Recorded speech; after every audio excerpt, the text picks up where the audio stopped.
Today is 28th of March 2025. We'll talk about C.INput model on probability distribution of data, and we should know about fully connected network and activation function, which is influenced by representation, not by frequency, which is n-gram and this method. And we will talk about limitation of long-term dependencies, PyTorch operator, such as PyTorch, A.N, THNN, so on. After calculation, why we use back propagation to calculate loss function is what we will talk about. So now, if you say there is data x1 to xn, then it is too difficult to generate. So we will simplify with probability chain rule. So next word is impacted by previous word. And we will make one more assumption, which is when doing next word prediction, same knowledge is stated. So each of the x1 to xn will do parameter sharing. But in opposite side, we can do modeling each conditional distribution with each of neural network with different probability distribution, but it will go more complex.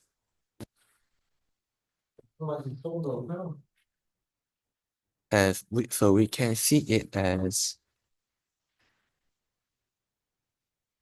this one, or we can see it as MLE, which is there's data distribution, and there is word prediction based on first word to n word. Then we can represent it as MLE, maximum likelihood of theta, which is how much probability.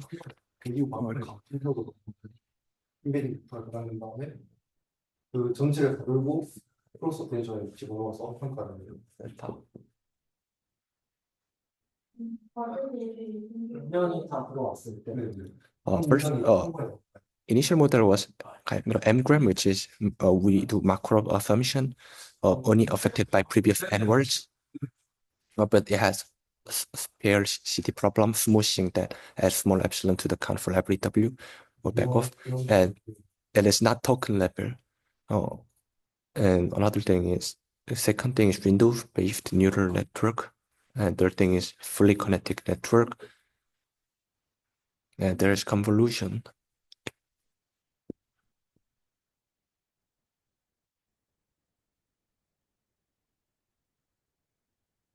We do inductive bias. For like 1D convolution, it will be 50 days average line in stock market can be good example. And for the causal convolution, modern TCN, there is we do electrical consumption time series prediction.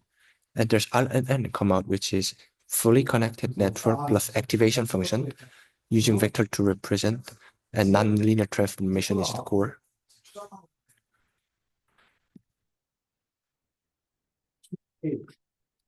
Learning become able from activation sigmoid hyperbolic to LeLU, and we use initialization. And there's one more thing, and when we train neural network, there is two core things exist, which is to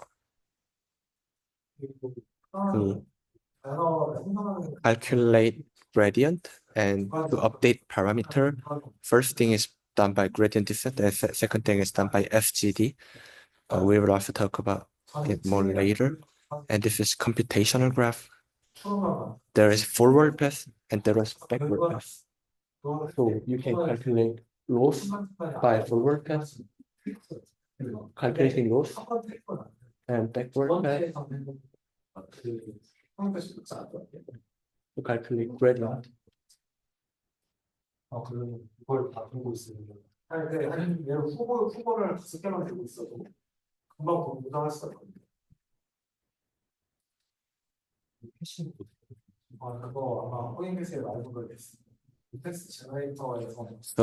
if we go more deep to RNN, the three necessity thing is activation, weight matrix, and input layer, which is previous layer's output.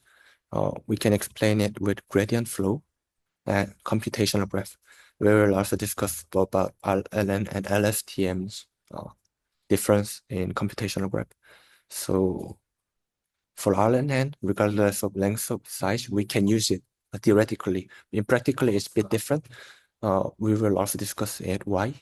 And for gradient calculation, we use back propagation by parameter update. We use FGD right now. Gradient calculation and parameter update. Gradient calculation. Gradient calculation and parameter update. It's what we use to train neural network.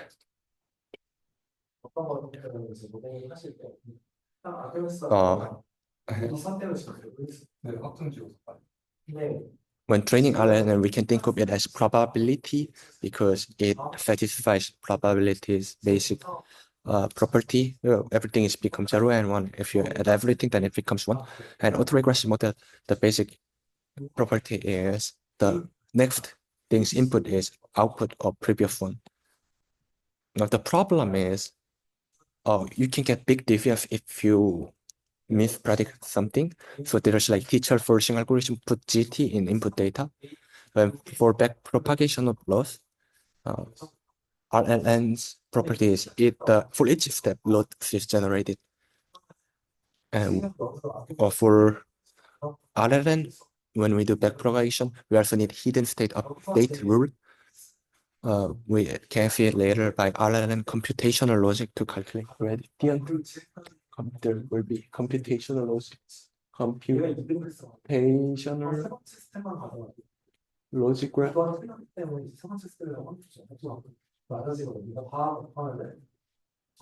And there is exploding gradient and vanishing gradient problem. For exploding gradient problem, we can make threshold and we can scaling it.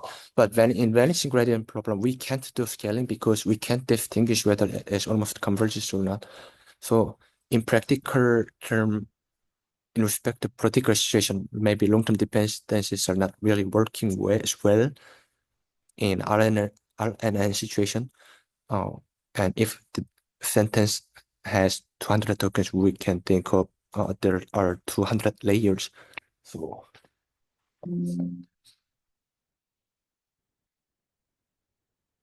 wait, 200 tokens.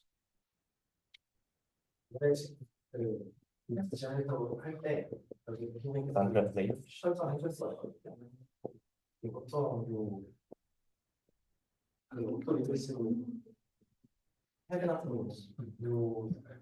And to improve gradient flow is very important. To improve gradient flow.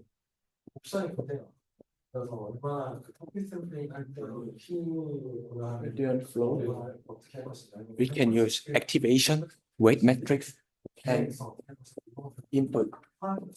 This is the three important thing. And for weight matrix, we can do forward path and backward path.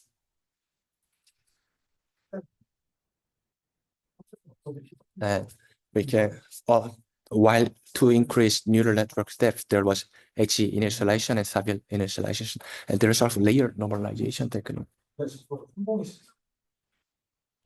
which is doing batch process and also for residual block. When layer goes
So there's also residual block, which is when layer research that undergoes to update the up to stuck on 40 and 50 layers. They used residual connection. This is also the thing that you can analyze more through in the mathematical side. And also, so if we summarize the main modern neural architects for trained neural network to solve vanishing gradient, there was non-saturating activation and layer normalization and residual block technique. And this is effort to improve gradient flow, which is related with weight metrics and activation. And there's also input related with input.